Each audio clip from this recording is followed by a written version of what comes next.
नमस्कार मित्रों, आज के इस सेशन में हम क्या होता है जब ऐसे करके कुछ क्रियाएं पूछी जाती हैं हमसे पेपर में। यदि क्रिया आपकी सही हो जाती है तो इसका नंबर जो है पूरा का पूरा प्राप्त होता है आपको। तो चलिए हम देखते हैं। सबसे पहले है एसिटिक अम्ल सोडियम कार्बोनेट से क्रिया करता है। तो एसिटिक अम्ल का सूत्र जानते ही हैं, CH3COOH। क्या है? एसिटिक अम्ल है, सोडियम कार्बोनेट से क्रिया करता है। Na2CO3 से क्रिया करता है तो क्या बनाएगा मित्रों? आप जानते ही हैं कि यहां से इसे रिप्लेस कर देगा हाइड्रोजन को सोडियम और सोडियम एसीटेट बना लेगा। तो इसका सूत्र होगा CH3COONA।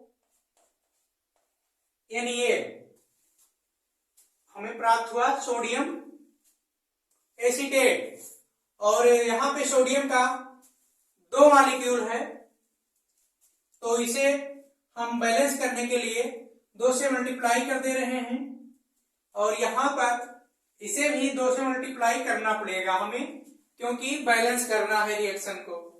तो अब हमें सोडियम की बैलेंस तो बराबर हो गई यहाँ पे, और प्राप्त क्या हुआ? एक H2O बनेगा और एक CO2 भी बन जाएगा, प्लस यहां से 2 हाइड्रोजन निकलेगा मित्रों, और यहां से एक ऑक्सीजन लेकर के हम बना देंगे H2O,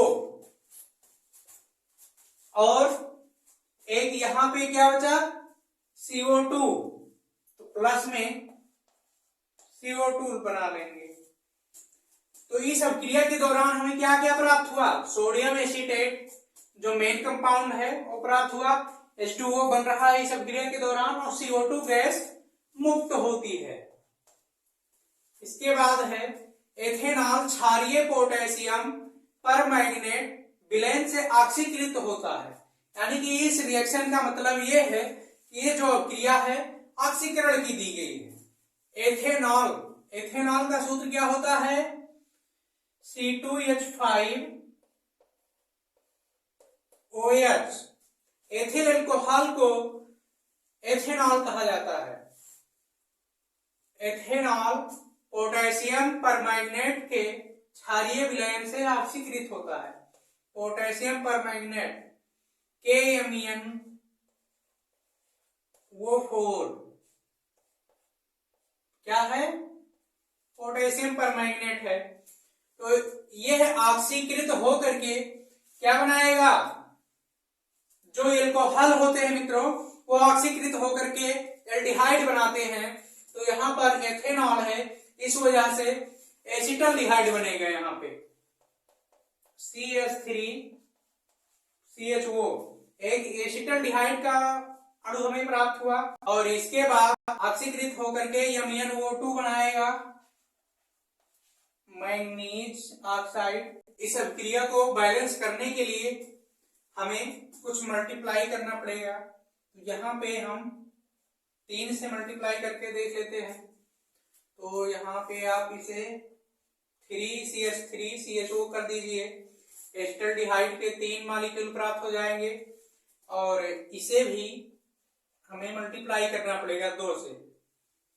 तो यहाँ आप 2 MnO2 कर दीजिए, और इसके बाद यहाँ 2 K है, KOH बन जाएगा, और 2 H2O बन जाएगा। देखिए अब बैलेंस हो रही होगी ये क्रिया।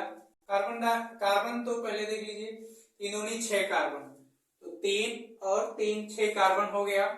अब हाइड्रोजन देखिए, 6 हाइड्रोजन है, 6 3 18 हाइड्रोजन यहां से हो जा रहे हैं। 18 3 और 1 4 3 12 हाइड्रोजन यहां पर हो गया, और 2 KOH बनेगा। तो 12 और 2 14 हाइड्रोजन, 14 और 4 18 हाइड्रोजन भी पूरे हो रहे हैं मित्रों। और ऑक्सीजन यहाँ 3 है, 3 ऑक्सीजन यहाँ हो जा रहा है। इसके बाद पोटेशियम भी 2 हो गया, MnO4 भी बैलेंस है। इसके बाद अगली क्रिया आती है हमारा मित्रों sodium hydrogen carbonate. Sodium hydrogen carbonate का मतलब है सोडियम NaH कार्बोनेट का मतलब CO3, अर्थात ये है सोडियम बाइकार्बोनेट। एथेनोइक अम्ल से अभिक्रिया करता है। प्लस एथेनोइक अम्ल का मतलब है CH3COOH, क्या है मित्रों? एसिटिक अम्ल से क्रिया करता है तो क्या बनाएगा? यहां से हाइड्रोजन को विस्थापित करेगा और यहां से सोडियम, तो बन जाएगा सोडियम एसीटेट CH3COONA प्लस क्या बनेगा मित्रों? एक हाइड्रोजन यहां से और एक यहां से, और यहां से एक ऑक्सीजन लेगा, H2O बनाएगा, प्लस CO2 गैस रिलीज होगी मित्रों। अगला क्रिया है हमारा मेथेन का दहन करते हैं। मेथेन का दहन करते हैं क्या मतलब है कि इसे हम ऑक्सीजन से अभिक्रिया कराते हैं। चौथी अभिक्रिया को हम मित्रों यहां पर दिखा दे रहे हैं। मेथेन का दहन करते हैं। मेथेन का सूत्र होता है CH4 प्लस ऑक्सीजन। दहन का मतलब होता है कि ऑक्सीजन से अभिक्रिया करती है, तो बनेगा क्या मित्रों? कार्बन रिलीज हो जाएगा, मतलब ये अपने मूल रूप में आ जाता है, और प्लस 2H2O। कैसे? यहाँ 4 हाइड्रोजन है, 2 दूनी 4 हाइड्रोजन हो गया, 2 से मल्टीप्लाई है तो 2 ऑक्सीजन भी हो गया, और कार्बन 1 है तो कार्बन यहाँ पर 1 है, ये अपने पूर्व अवस्था में आ जाते हैं। पांचवा क्रिया है मित्रों पोटेशियम हाइड्रोक्साइड की क्रिया हाइड्रोक्लोरिक अम्ल से होती है, यानी कि HCl से होती है। तो potassium hydroxide KOH plus HCl बनेगा क्या मित्रों? यहां से पोटेशियम रिलीज होगा और यहां से Cl बनाएगा क्या? KCl।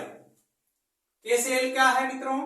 पोटेशियम क्लोराइड, और यहां से OH और यहां से एक हाइड्रोजन मिल करके जल का निर्माण करें। इस तरह से हम आशा करते हैं कि आपको ये क्रियाएं समझ में आई होंगी मित्रों, और हम इस सेशन को यहीं पर समाप्त करेंगे।